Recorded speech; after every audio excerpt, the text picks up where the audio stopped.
if we put 2015 annual as a bar in this chart, it'd be 10.9 local, 10.4 US.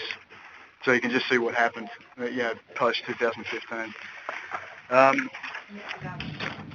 2015 calendar with the numbers I just gave. So the volatility we've seen is 16.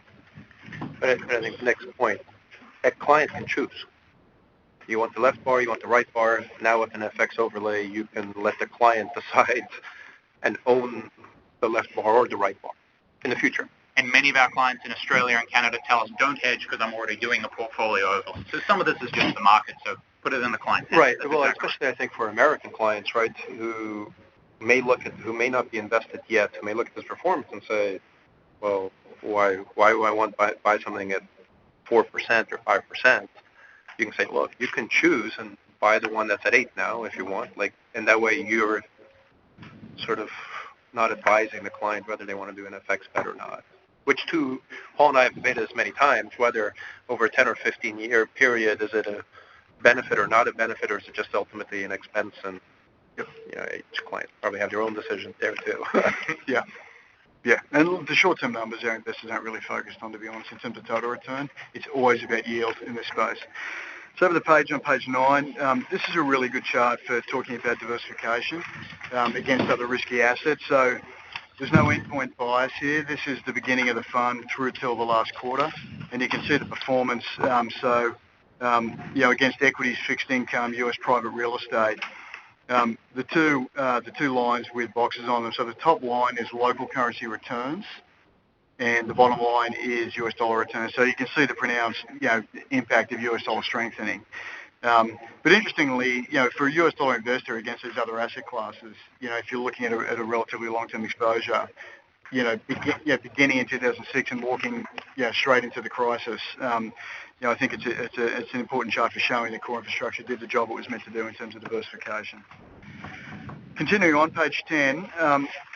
So one of the things we've talked about in the past is, we often get the question, it seems like a pretty frothy market. There's a lot of allocations to infrastructure. We see trophy transactions take place, expensive prices, and we've talked about, our desire to avoid options.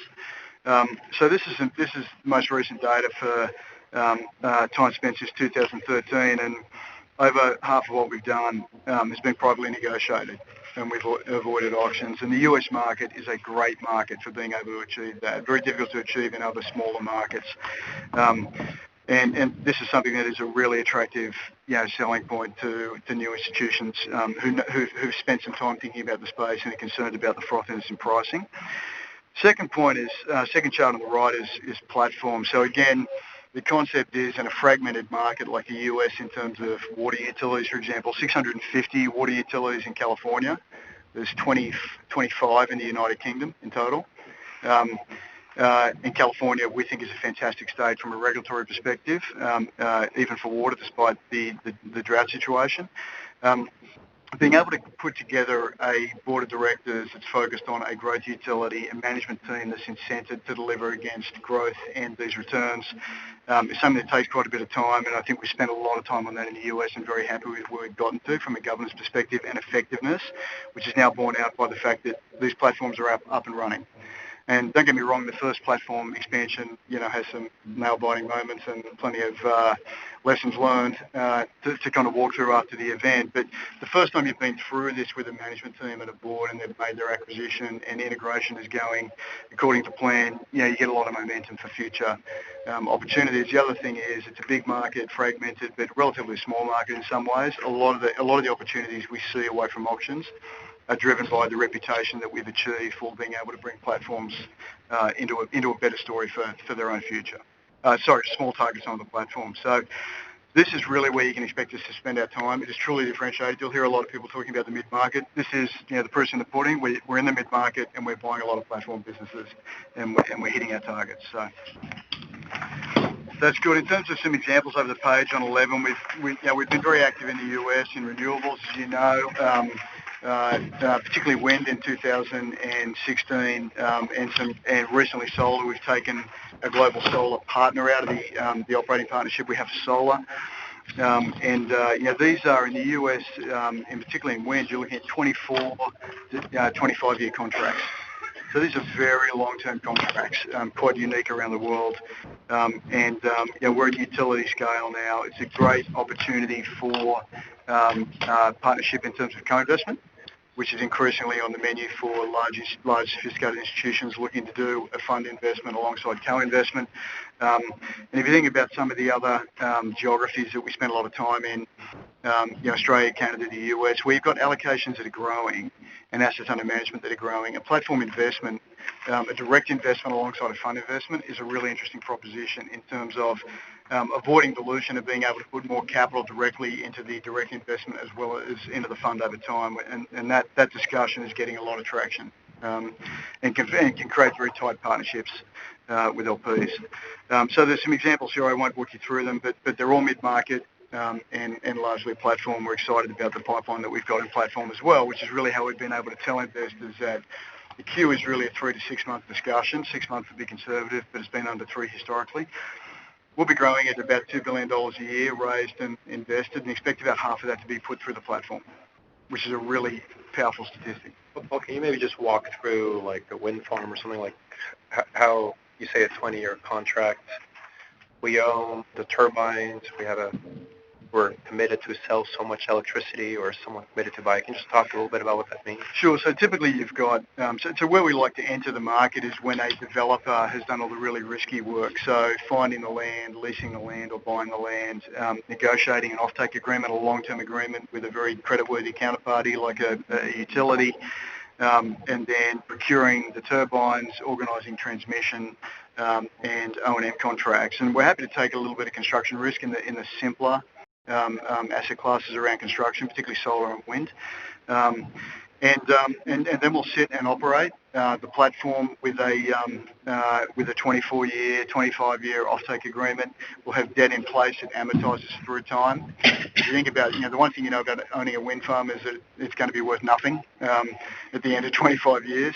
And so it's very much about getting cash out of the asset. You don't have a lot of inflators in revenue, so yield and total return should sit right on top of each other. And you saw us take advantage of this in the yieldco market. We bought a lot of assets off public yieldcos. So I think we talked about this in the past. That, the basic proposition of a yieldco was buying operating assets off developers. And so you've got assets that amortize to zero, but the promise to the public markets was around yield and growth.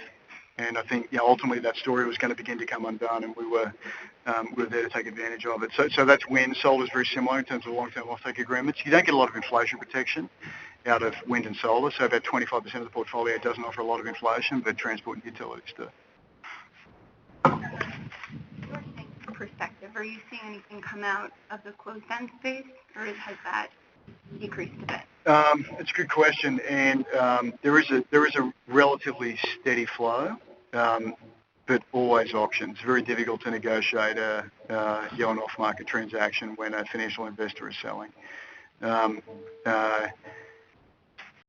So we don't anticipate a lot of those to be relevant to us. There's a couple of trophies coming out as well in the US, so you won't see us around a lot of those things. Over the page, ESG. So this is something that is very important to infrastructure investors in Australia and Canada. I think increasingly important here. Our starting point is UNPRI. Obviously, as we all know, the firm is the signatory. We took the step of being extremely transparent around UNPRI and reporting on each one of the principles and kind of grading ourselves on each one of the principles. And if you take the time to read the principles, frankly, they should be taken into account.